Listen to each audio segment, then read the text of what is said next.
So I need everybody to stand up. Because it's day one. I need you to do a little dance. Raise the roof. Do what you gotta do. Let's go. Y'all know this song, right? I feel like I need more energy. What's your name? Danny. Danny, come here, Danny. Danny, there you go. Oh, you out dancing me, Danny?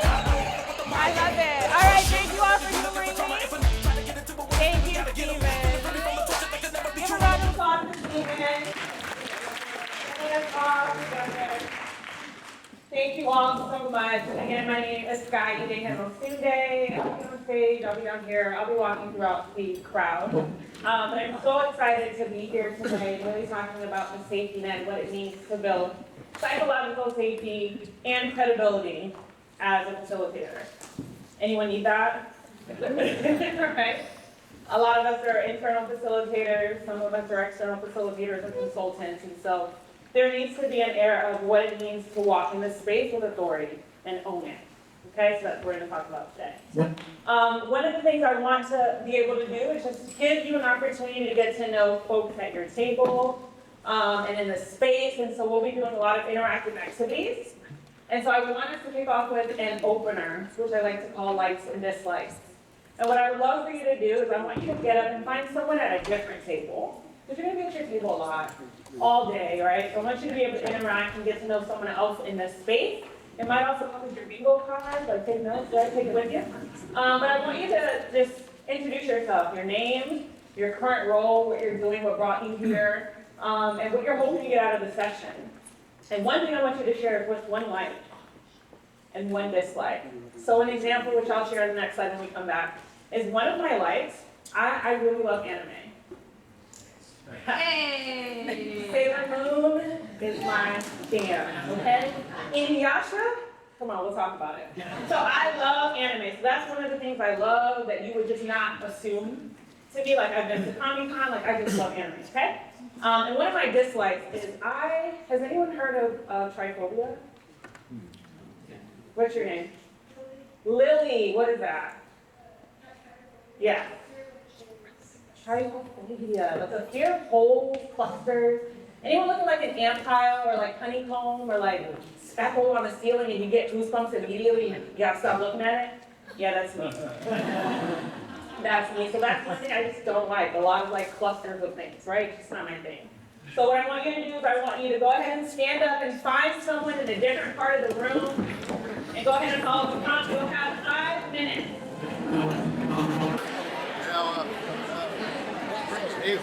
So I'd love to hear from like 1 or 2 pairs. What's one thing you learned about the person you just met? Who would like to share? E.J. Peterson from the Seattle area. I got the joy of talking to Tamara from the Tempe area, Arizona.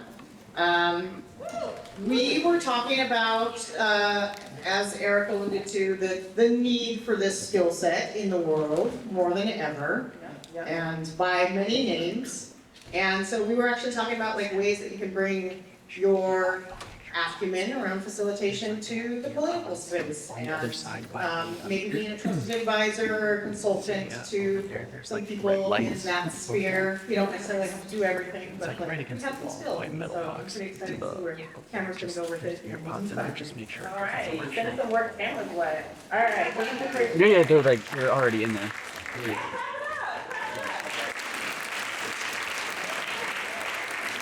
Thank you for sharing. Do we have another pair? Yes, Galen, right? Galen. Haywood. Hey, good. Hey, good. I like So we got Andy Love. There's Andy Love. I was with Andy Love, and I thought it was an interesting contrast. The thing that she loves to do is climb mountains and go to great heights. And you know, those type of people are like ultra like aggressive and winning. There's no losing. Not on my watch, but yet the thing she came to this conference for was to become a better listener. So I think that's cool. Thank you for sharing. All right, so again, we want you to continue building connections, getting to know each other, utilizing the bingo cards to use that as a breaker, to engage in conversation, and so we're asking for you to be open to that through our time together today. So a little bit about me, my name is Skye. I do facilitation in my business that I've had for 4 years. I love what I do. I centered around creating psychologically safe spaces and ensuring that everyone that I interact with feels heard, valued, and celebrated. I've worked with a lot of great companies, lots of corporate, lots of nonprofit, and so one of the things I love about facilitation is that I don't necessarily need to be the expert at the company or the work, but I need to be an expert at what it means to bring teams together, to make sure that people feel safe and heard and valued in interactions with me coming in as an external facilitator. Some of the things, again, that I like and dislike, again, to be a part of the conversation is I love food. Obviously, I can say food up there. I love to travel, so if anyone's looking for any wish fairs, like the cheapest way to travel anywhere, come find me to work for a travel startup. I love community, and my faith is really the foundation of everything I do. Dislikes, I don't like anything from the seed, okay? Don't ask me if I like shrimp. Don't ask me if I've eaten sushi. No, none of the above, okay? Again, the honeycombs, butterflies, birds, anything that flutters, flees, except for planes, just don't let it be around me, okay? You're gonna see me doing a little dip and a dive if I see birds or anything coming towards me. Okay? So on today's journey, we're going to go ahead and talk about what it means to really create a safe space. So we're going to talk about the importance and the purpose of pop-up rules. We're going to talk about what it means to define psychological safety. We're going to talk about what the safety net is and how credibility intertwines in all of that. And then we're all going to end with a safety net pledge. Sound good? All right, so pop-up rules are really an opportunity to create a safe space in a short, intentional way, okay? And so I can create a pop-up for this particular session. You can have pop-up or ground rules or agreements for the day. And so for this particular session, I really want us to be in alignment and on the same page of being fully present. So I know we're using phones, all of that, but if you need to take a call, step out, no like checking in on baby boy, in the middle of a session. So really trying to be as present as possible, respecting all voices and all perspectives. Really this idea, I don't know if folks are on social media, this idea of like, listen and we don't judge, right? So this is a no judgment zone. So again, being open to hearing all those perspectives, and when you're hearing different perspectives and different voices, making sure that we're not judging. Vulnerability is a new cool. I love it. I love when people are able to be their most authentic selves, going into leaning authentically into this session and our time together. If you don't know something, say you don't know it. I'm a facilitator. If you ask me something I don't know, I'll be like, that's a great question. I don't have the answer for that, but I will follow up with you. Right? And so sometimes it's really important for us to really be vulnerable and be transparent and lean into that fully. And then SpongeBob facilitations, okay? So just be a sponge. Just soak it in, okay? I wish I had a SpongeBob outfit. I would have really put it on for this presentation, but I didn't think it was appropriate, so that's why I wear yellow. See what I did there? All right, so are there any other pop-up rules that you feel like could be included or that you would utilize in spaces where you're facilitating? What is it, Lily? Lily, go for it. Add to the we listen and we don't judge self-editing, so like don't judge yourself. Like kind of like come authentic, come vulnerable, like, don't edit what you're gonna say if you perceive it'll be judged. Yeah, that's good. Can we snap to that? Because I think sometimes as facilitators, we are so much in our heads that, maybe in the middle of a session, we might have said the wrong thing or that phrase didn't come out correctly or your slides messed up and you're like in your head trying to be present and you're like, oh my God, I can't believe I made that mistake, and you're hearing that talk.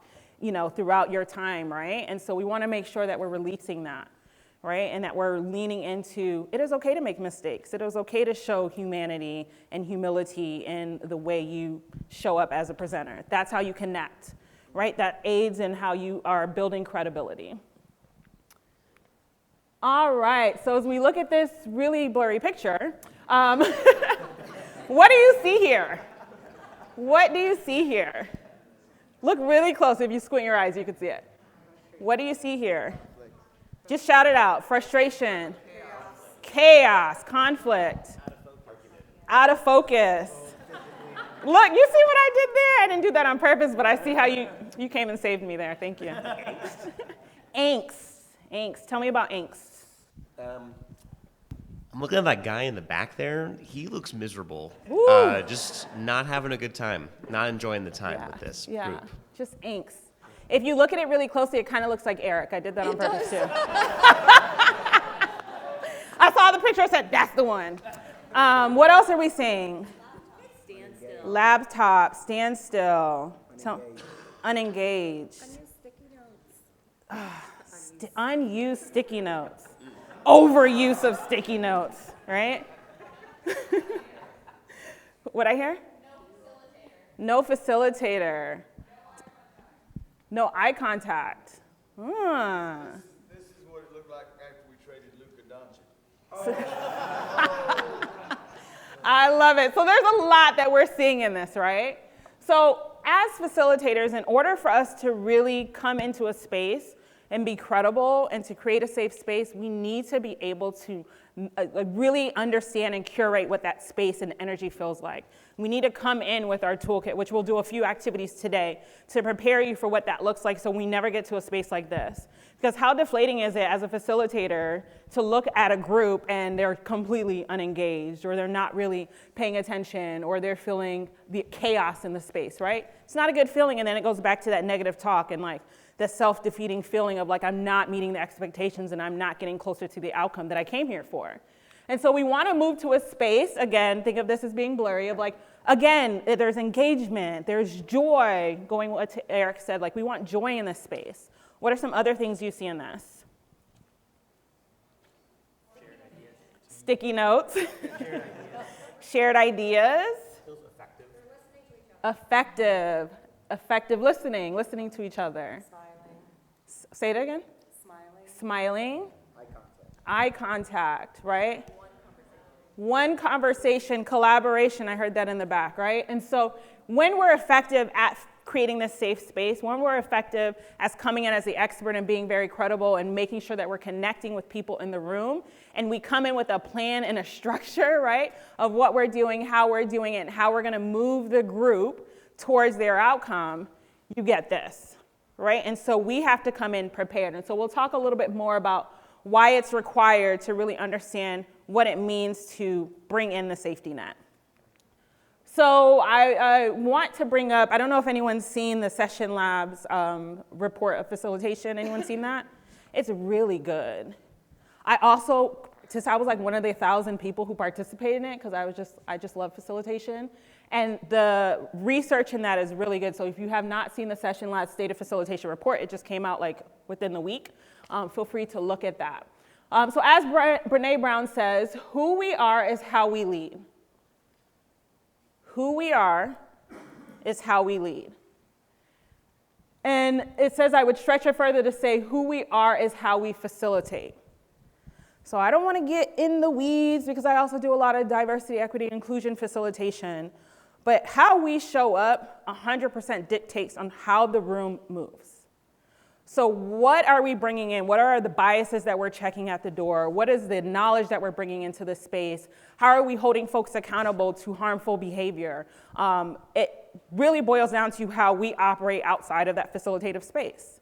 And so we want to make sure that we're doing everything in our power to be reflective, to be self-aware, to really understand our triggers as facilitators. What are those sticky topics that you're just fearful of or you don't feel as comfortable with? Like really being very in tune to what that is then gives you an opportunity to then prepare for that. So what are your kryptonites? And really understanding that gives you the opportunity to then turn them into superpowers.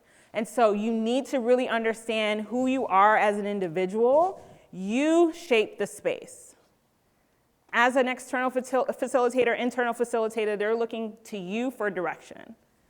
And so when we think about that, we have to really have an understanding of what psychological safety is, right? So psychological safety at its core is really a shared belief that we're creating a safe space, right? That we're making sure people feel seen, valued, and heard.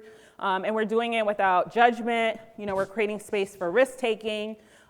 Take pictures, do all the things you need to do. But we're doing it without this like air of embarrassment or fear. Like people at its core, when we're bringing groups together, It's a really special opportunity. I've always said this.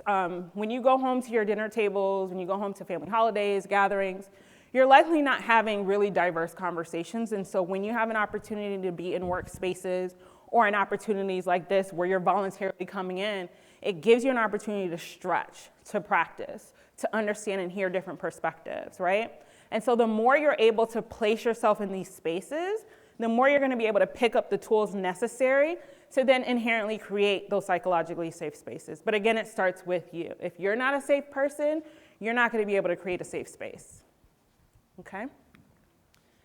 So here's some information on like why it's impactful, right? So 26% of employees feel safe to take risk without fear. Only 26%. It's like 1 in 4. Right? So I want you to like put yourself in this, in your spaces, maybe where you've worked before, organizations you've been a part of, right? There's probably been some hesitancy. I mean, it's 2025, y'all, let's be real. Woo, right? So we're probably in spaces right now where we're not really fully comfortable speaking up or speaking out or saying anything. We're just kind of in observation mode right now, right? But there's some people that perpetually stay in that. And so how do we reach those individuals to make sure that they feel safe enough to take risks and to have conversations or to ask the questions that they want to ask without fear of judgment? 76% of organizations have higher psychological safety, and they see an increase in engagement, right? So that's really important. If I feel like I belong in my organization or my team, or I'm an external facilitator and I'm creating that safe space where people just are excited to just walk into the room and they're like, ooh, I like this energy, I'm putting my stuff down, I'm fully engaged in this person, right? They're likely gonna be more engaged, right? And so the more we can lean into that psychological safety, the easier it's gonna be for us to then show up as credible and as the leader or the expert or the authority figure in that space, in that setting. Anybody got $1.6 billion in their account? I wish I did. But fear of speaking up, when we're thinking about bottom line, when you're going to your organizations and when you're going to your teams, like revenue is everything, right? Businesses will not survive without people and without the product or the service, right? And so if there are moments where we're not coming together in collaborative ways, where we're talking and dialing into the bottom line, nothing is gonna change. We're gonna risk losing profit, and this is, again, data that shows that. So where does credibility come into play? Where does credibility come into play? I have a question. What came first, the chicken or the egg? Yes. What came first? The chicken? You sure? You sure? But what if the egg came first? Right? It's a question. We don't really need an answer, but it's really this idea that they're interwoven, right? It doesn't really matter what came first. It's the fact that you need both, okay? Whether you're internal or external. And so what I would love for us to do is I want you to be able to talk at your table, amongst your table. And I want you to be able to think about your role, right? Show of hands, how many people work in corporations, organizations? Just so I know. Okay. How many folks are like consultants?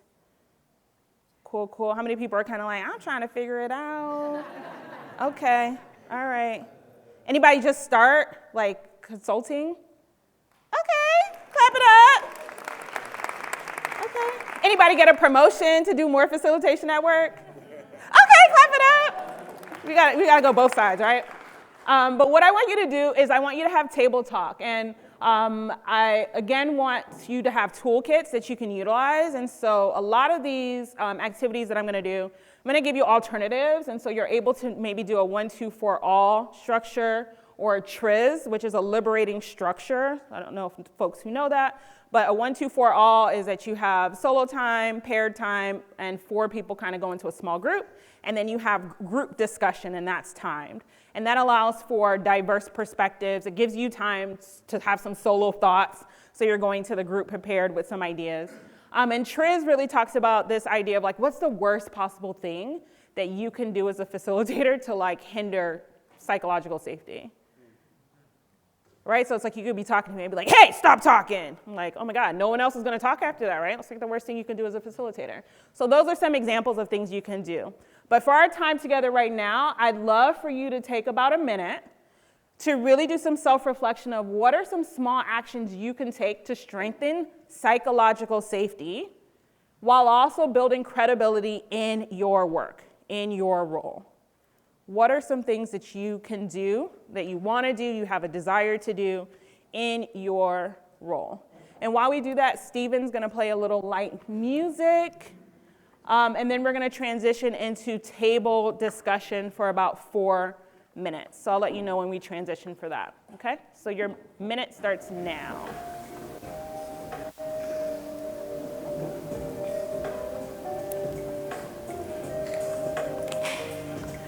So I would love to hear from a few tables on maybe what's one thing that came up in discussion. Who would like to share? I'd love to hear from one of the back tables or the front, depending on where you're standing. Yeah. I'll give one example that was pretty interesting. What's your name? My name is Harry. Harry, all right. One thing that was really interesting was the idea of, I think it was bringing like metaphors into the play of describing things in ways that people can relate to really easily. So it was like asking, like if we were to look at our challenge currently as a diamond and be able to flip our perspective, allowing someone to think about flipping their perspective, and the idea of holding a diamond or moving around and seeing it from someone's new lenses just kind of like allows people to feel more comfortable with the idea of these more general terms that we may say, like change, like wear a new hat or flip a perspective. It just allows people to kind of like visualize it. I think that was one takeaway that I had from the group. I love that. You have to speak in the language where people are going to be able to understand it. And so if someone's a visual learner, like I love metaphors. And so usually when someone's like explaining something in a metaphoric way, I'm like, oh my God, I could totally see you in the boat, dude. Like, thank you for doing that. So it helps for depending on who you're working with and explaining it that way. So thank you for sharing. Who else would like to share? I'd love someone from this table. Let's hear from your table. What was something that came up in your group? Oh, Aaron, that back table. Mm-hmm. Y'all got saved. They're like, crap, they came back here. One thing that was shared here was just making sure that everyone in the room from the beginning understands that it's also their responsibility to hold up that safety net. Ooh, come on. Wait, say that again. Say that again. That everyone in the room is responsible for, what'd you say? We bring the net, but everyone in the room is responsible for holding it up. Okay, put that on a shirt. Thank you. Everybody is responsible for holding it up. Thank you for sharing. Again, this is just a really good activity, right? To hear different perspectives, because you just never know what angle someone is looking at something or how they're processing or understanding or learning. And it's also a really great way to understand, what people want to improve in, right? So if we're talking about one of the actions you want to take to strengthen, that means that is essentially like a kryptonite area of growth, right? And so it's really good to understand that about your colleagues. So thank you all for doing that. So again, just to highlight that psychological safety and credibility really are intertwined with each other, right? So credibility builds on psychological safety. Psychological safety strengthens credibility. And without psychological safety, credibility erodes, okay? So we really, as facilitators, really need to understand the spaces that we're going into, understanding who's in the room, understanding the outcomes, understanding the purpose of the space, right, before we even get there. And then how do we make sure that we're showing up as the expert and as that credible, reliable individual?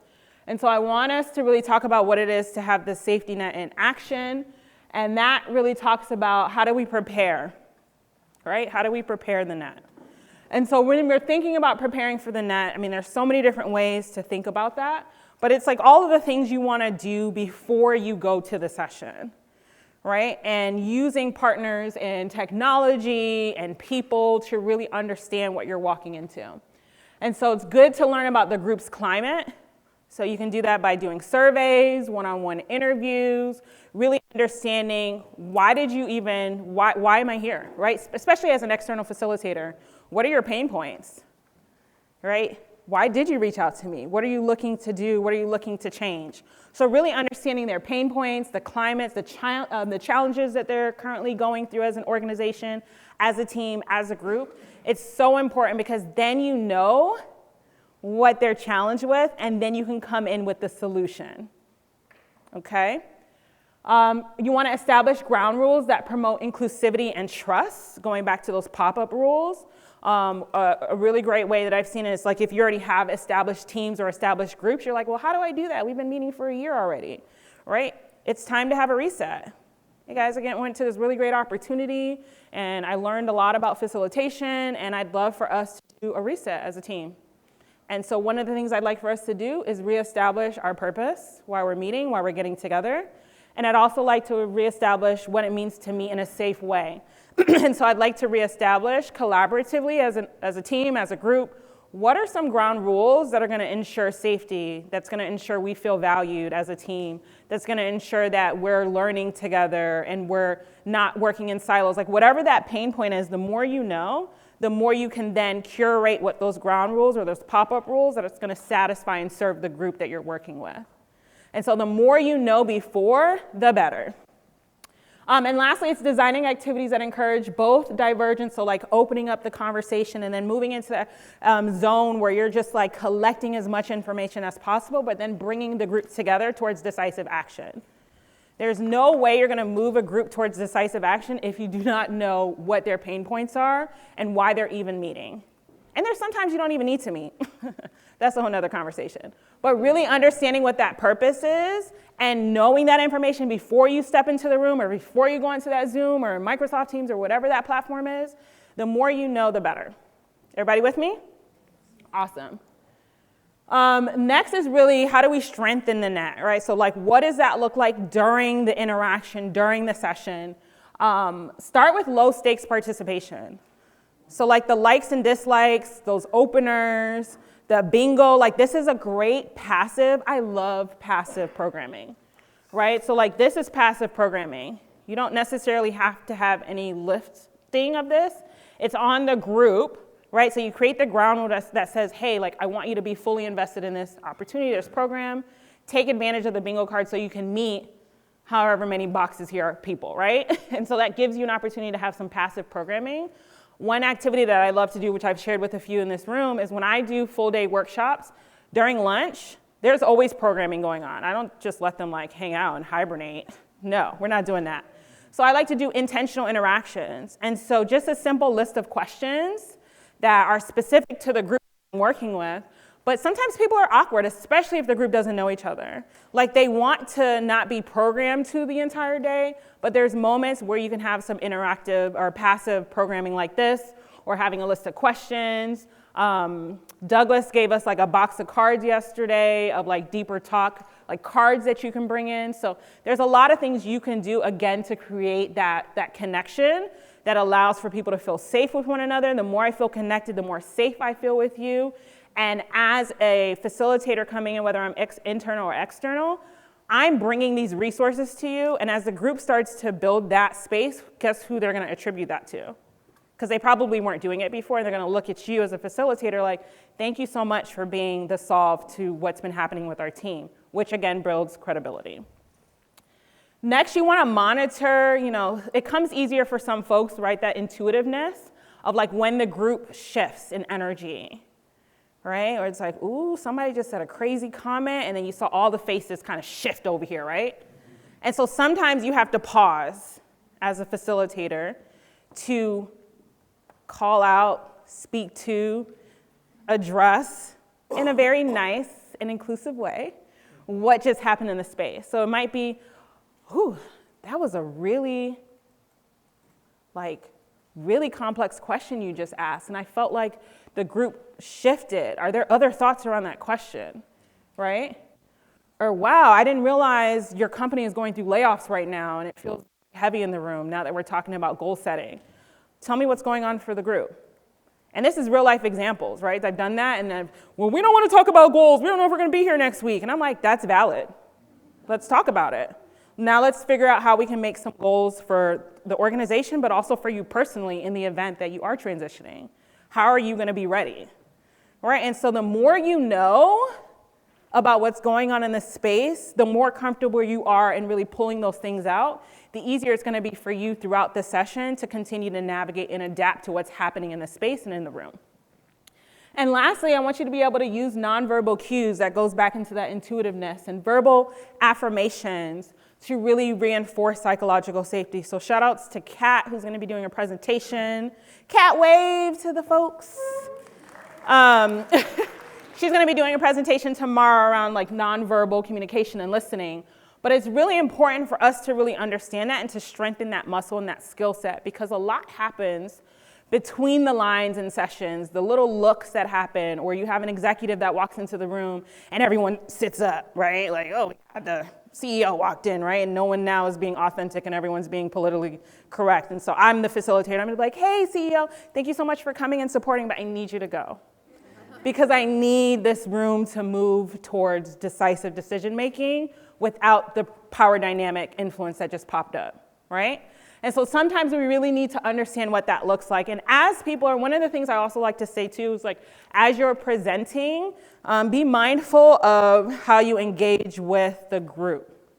So, you know, someone might make a comment and you're like, man, that was really great. Like, thank you so much for contributing that. And then the next person makes a comment, it's like, thanks. So you want to be even keel in how you, again, that contributes to the safety of the space, because now that person might feel, well, I thought I had a really good contribution to the meeting, and like I just got a thanks, and we just kept it moving, right? And so making sure that we're acknowledging folks, there's even keel in our responses. I'm very high energy, right, all the time, if you haven't noticed. But I also like to make sure that when I feel someone's being vulnerable or I see them challenging themselves, like I say that. I say, thank you for being vulnerable in this moment. You know, I say, thank you for sharing a lot. Probably said it like 30 times. I don't know if anyone's written that down. But that's one of the things I like to do, because it takes courage to speak up in a group setting. Especially, do y'all know each other? Exactly. Right? So it takes courage to be able to speak in a larger group. And so being able to like honor those folks who are speaking up, but then there's ways in which I want to make sure that everyone is contributing. So there's people who don't want to raise their hand and don't want to speak.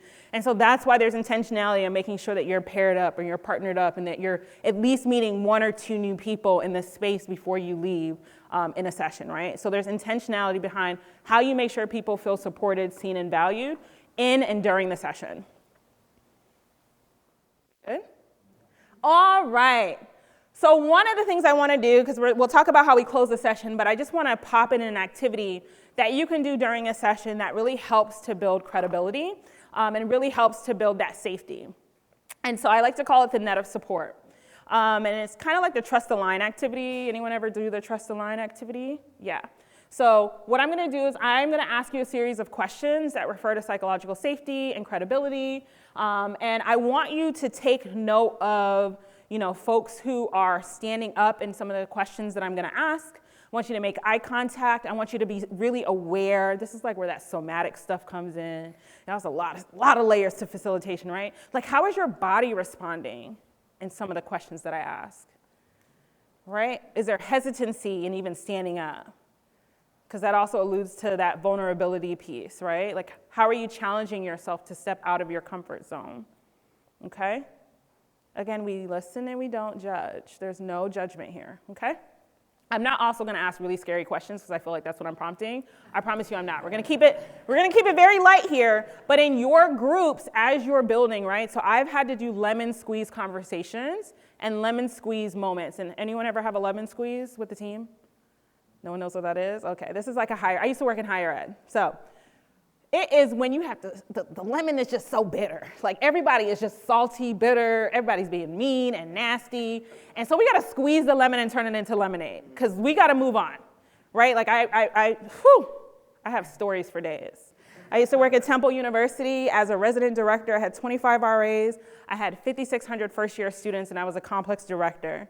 And the first week, somebody stole a cop car. I said, what did I sign up for? And so with 25 students, first year, second and third year students, people dating each other, there's just drama. This has nothing to do with the work. Stop coming to my office and gossiping about each other. We need to have a lemon squeeze. And so in that lemon squeeze, part of that is to make sure that everyone just has an understanding of who you are. Right? And so we had really deep questions where people were like boohoo crying, but we're not going to do that. We'll save that for like part 2 to this Facilitation Summit, right? So I would love for everyone, as I ask questions, to be able to stand. And again, I want you to take note of your energy, take note of your emotions that might come up. I want you to jot down comments or thoughts that come across, because then we're gonna do kind of like an activity after that, okay? Everybody with me? Everybody with me? Yes. So much better, thank you. All right, so I want you to stand up if you've ever hesitated to share an idea out of fear or judgment. All right. Can we play a little light music in the background? You know, a little low, okay. Everybody, you making eye contact? My friend would be like, eyes.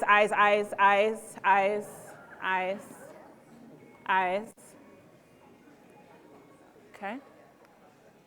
Stand up if you've had to navigate actually, sit down. Sorry, don't read it yet. Don't read it. How do I go back? Let's go back. Don't read it. All right. Y'all didn't see it, right? Okay. So we got that. Everybody saw each other? We made eye contact? We good? Okay. So I want you to stand up if you've had to navigate internal politics while trying to create a safe space. Let me come stand up on the stage at this point. Right? Hold on, whoo, child, let me tell you. I got stories for days working at some of the companies I've had to work at, right? Yeah. Are we looking at each other, making eye contact? I want you to look at people at the back of the room, the front of the room. Okay. All right, take a seat.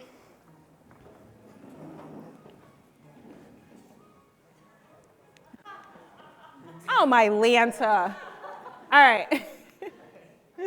Stand up if you've intentionally ignored conflict in a space as a facilitator. People are already standing up like, ooh, that's me. And kept it going to keep the peace. Let's just move on. I don't like drama. I don't want to run to the fire. Let's move on.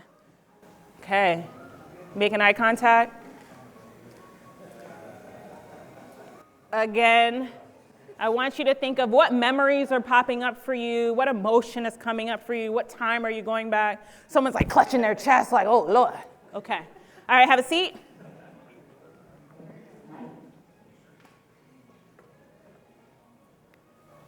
Stand up if you've been in a meeting where an idea was ignored only to be repeated by someone else and praised. How dare they?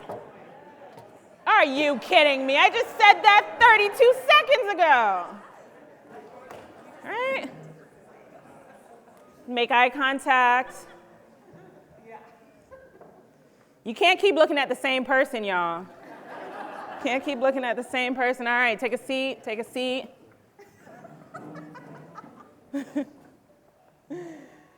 All right, stand up if you felt like you needed to prove your expertise as a facilitator. Stand up if you've needed to prove your expertise as a facilitator. Just a quick plug to voltage control. Get your certification. So you just pull the paper out, right? Let me tell you something. I got a certification. All right? All right. Everybody seated? All right. Stand up if you've seen someone hold back from participating because they weren't sure their perspective would be valued. All right. We looking around? All right, take a seat. I want you to stand up. Oh, we did that one. Stand up if you've ever questioned whether a group you were facilitating truly felt safe to share openly.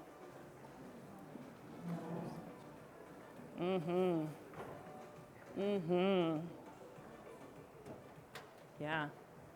I do a lot of racial equity work, and whoop, no recording, no AI, nothing. I changed my name, blacked the screens out. Like, that's exactly how the conversations are going now. Yeah. All right, take a seat. All right. Stand up if you've ever felt pressure to balance inclusion with authority in facilitation? Ooh, a lot of y'all took some deep sighs on this one.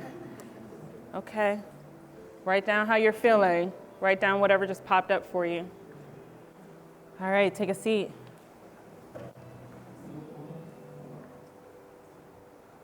Stand up if you facilitated a group where people were skeptical of your role or expertise. It's like, what is a facilitator? I need to stand up because my mom was this morning like, so what are you talking about? What is a facilitator? I'm like, Ma, I've been doing this for 4 years. Yeah, I got a certification for voltage control. All right, have a seat.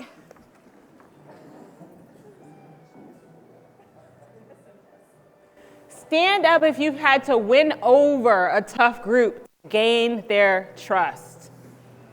Yeah.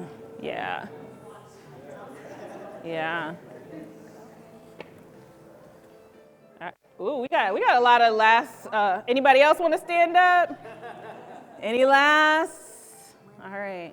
Oh, we got one more. All right, have a seat. All right, stand up if you've ever been challenged in a session and had to quickly adapt your approach. Ooh. Yeah. Are we looking around at everyone else who's been challenged in the middle of a session? Ooh, Casey got a story, okay? It's like halfway through, they was trying to tell me all the things that I already knew, right? All right, have a seat. Have a seat. So these are the questions that I want us to kind of process and marinate on, because it's really important to understand how we show up in facilitation, right? The more we can understand about the ways in which we're triggered, or we have fears, or we have like habits that maybe no longer serve us, like I avoid conflict, so when there's conflict in a session, I'm like, yeah, so how's the weather? All right, let's move to the next slide, are we good, right? Versus like leaning into that, because sometimes you get the best decisions and the best connections sometimes through dissent, right? And so we can turn the music off, my friend, maybe, okay. Thank you. And so what I'd love for us to do is really thinking about, so on your tables you should have, I'm gonna use your table. So you should have, I wanted to be on brand a little bit, so we got a little basketball hoop, and then we have a soccer goal, right? And you should have a ton of pom-poms. Think of them as soccer balls and basketballs. And I want us to take, it is pouring. I want us to take an opportunity, so I want us to do about 2 minutes, and I want you to write down all of your fears. All of the things that have hindered you to being the best version of a facilitator that you could be, right? So maybe it's negative self-talk, or maybe some of your fears is I run from conflict, or maybe it's like, man, when they talk about politics, I tune out. I don't want anything to do with it. So whatever those fears are, this is for you and your table, but I want you to just list out all of the fears that you have when it comes to facilitation. Maybe it's, man, I'm scared that my technology is gonna crash on me as I facilitate. Man, I'm scared that I'm not gonna have a Sarah, because she's doing a fabulous job. Can we give her a round of applause? I don't have to take notes. So one of my fears, I'm gonna be honest and vulnerable, is, sometimes I spell things wrong. And so I don't need my credibility to be knocked because I spelled because wrong, or I don't know, a simple word that you should know how to spell, right? And so I want you to really think about what are some of those fears that you've encountered through facilitation and through the work that you've done, and maybe current fears that you have and that you're really maybe stuck in it and you don't know how to navigate that, okay? So I want to give you about 2 minutes to do that. We're going to play some light music. Or maybe just listen to the beautiful sounds of rain. But you have 2 minutes that starts now, listing all of your fears as a facilitator.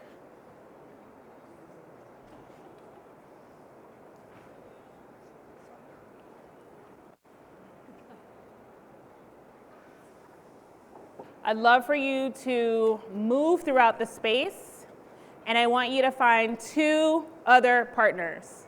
So we're gonna be triads as much as possible. Take your list with you. All right, so what I'd love for you to do in your pods right now, your triads, is I want you to lean into the vulnerability, right? This is a no judgment zone. I want you to be fully present. I want you to be listening to each other, and I want you to create safe spaces for each other and really sharing what are your fears, okay? What are those fears? What are those hinders? What are those blocks that have been holding you back from being the best version of yourself as a facilitator, okay? And then I want you, after that, what I want you to do is at each of the tables, there should be a few of these beautiful cups that my lovely friends put together for me this morning. And I want you to then throw away your fears. And so, or toss your fears, you know, Kobe Bryant, rest in peace. I want you to, someone to be the hoop or the goalie, right? And I want you to toss in your fears. Because at the end of the day, you're not going to be able to show up as the best version of yourself. You're not, again, going back to this idea of like you bring the energy in. And so if you're coming in blocked, if you're coming in with this negativity, if you're coming in with these fears, there's no way you're going to show up as the excellent facilitator that I know you're destined to be. And so I want you to be able to toss away those fears. I want you to express them. I want you to let them go because there's power in tongue and there's power in saying the things that are holding you back. But there's also power symbolically throw it and go away. Okay? So we're going to take about 10 minutes collectively to do this activity, and then we will move towards our close. Any questions? Y'all ready to share your deep, dark secrets? All right, your 10 minutes starts now. Thanks, everyone.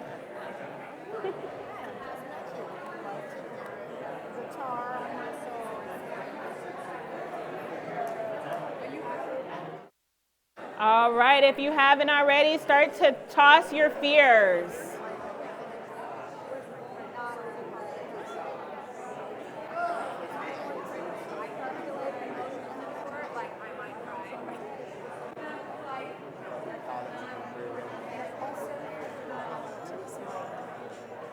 All right, everyone. Does everybody toss away their fears?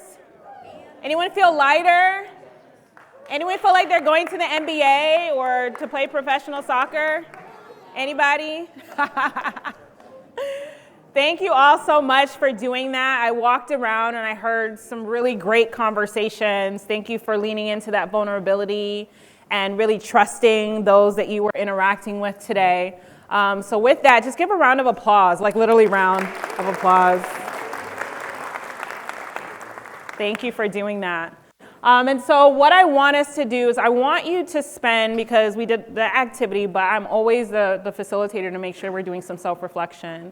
And so I want you to take the next minute, first thing that comes to mind, what is the one thing you are going to be doing that's going to enhance safety in the work that you do and your credibility? What's that one thing? I want you to write that down. That is just for you. First thing that pops to mind, what's the one thing you're going to do? Something you're going to do different, a new practice. Because fears will always be there, right? It's mind over matter. So are you going to wake up today and say, I'm going to choose fear or I'm going to choose faith? Right? Am I going to stay stuck in these maybe poor habits? Am I going to let myself fall into these previous patterns? Because you know better, you're going to do better. And so we're going to practice at least one new habit. And because we're human, fears are always going to come back up. And so everyone should have a handy dandy stress ball. In those moments where you're feeling stressed or like the fear is starting to creep back up, I want you to squeeze it and be like, no more fear. Just say it with me, do it, be silly. No more. Ooh, go away fear, right? No more, right? And I want you to do a little toss-up. And that's what I want you to walk into your meeting, your session, with a new mind frame, a new mindset, knowing that you can do it, knowing that you could be successful, knowing that you have all the tools necessary to show up to be the best version of yourself as a facilitator.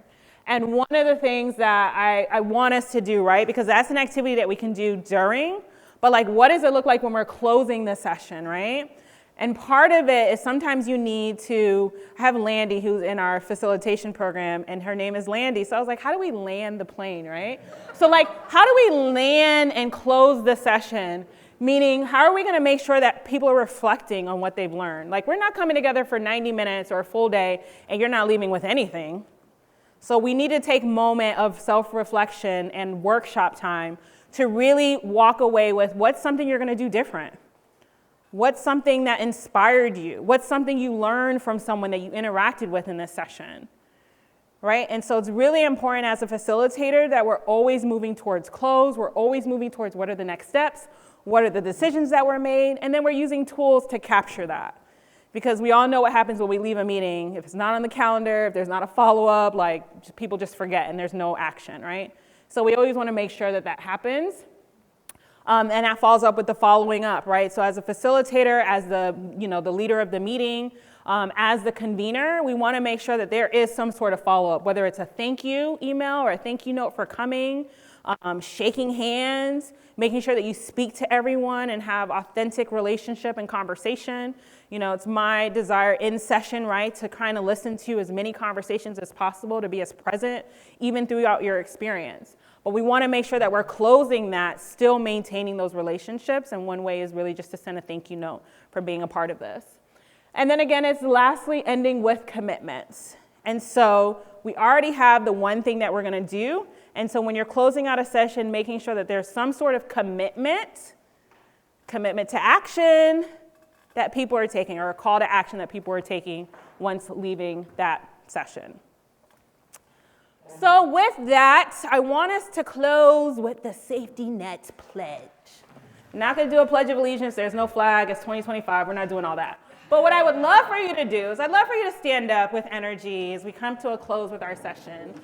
And I want us in unison to read this pledge and to have this commitment moving forward from our time together today. So with that, I'll lead the way, but I'd love to hear all voices confidently and proudly, because we're all proud facilitators, whether we're just starting out or we're seasoned. Everyone still needs to make a commitment to showing up as the best version of themselves. So with that, as a facilitator and a member of this community, I commit to fostering psychological safety in every space I lead. I will build credibility and trust with everyone I encounter. I will actively listen and model honesty and openness. I will empower voices and encourage engagement. I will use inclusive practices and tools that invite full participation. I will empower participants to transform insights into action, applying their learning to real-world challenges. I will create an environment of continuous improvement. I will commit to continuous improvement by seeking feedback, reflecting on my facilitation, and adapting to evolving needs. I understand that creating safety is an ongoing journey, and I am committed to improving my approach to meet the evolving needs of those I facilitate. And with that, I want you to remain committed. My favorite quote is, I've learned that people will forget what you said, people will forget what you did, but people will never, never, never, never, never forget how you made them feel, by the beautiful Maya Angelou. And so remember, as facilitators, we're coming to space. We are the change makers. We are the problem solvers. We are there to create solutions and also have fun, right? And so with that, thank you, thank you, thank you, thank you.